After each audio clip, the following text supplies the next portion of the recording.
Prime Minister Narendra Modi has now reached India after attending the G-7 summit in Italy. He had taken part in numerous bilateral meetings as well as attended the outreach session yesterday itself.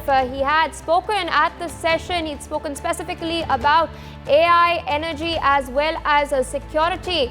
And of course, Mission 2047, India's role in the world. He'd held several bilaterals with French President Emmanuel Macron, UK Prime Minister Rishi Sunak, Ukrainian President Zelensky, as well as Fumio Kishida, Japan's Prime Minister, and of course the Prime Minister of Italy, Giorgia Meloni. He's also met German Chancellor Olaf Scholz on the sidelines, and US President Joe Biden, as well as Turkish President Erdogan. My colleague Brian Anthony Thomas joins us on the broadcast after a power-packed schedule in Italy. Prime Minister Modi has now landed back in India.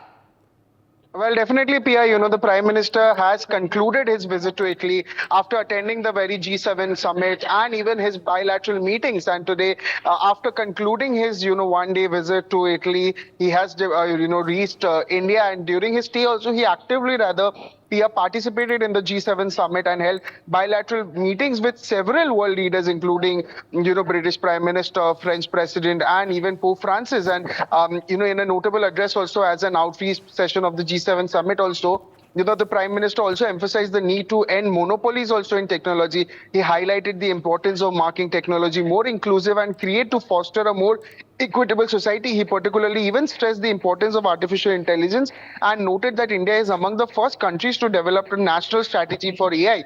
He had several meetings with the US President, Canadian Prime Minister, French President, British Prime Minister.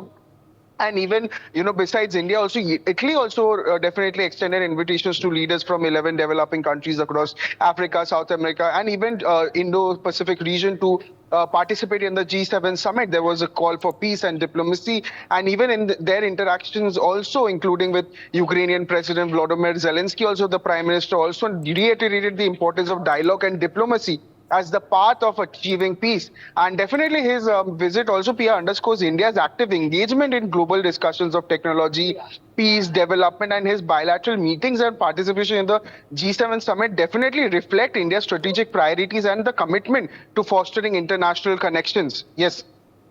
For more such videos, subscribe to the NewsX YouTube channel, hit the bell icon.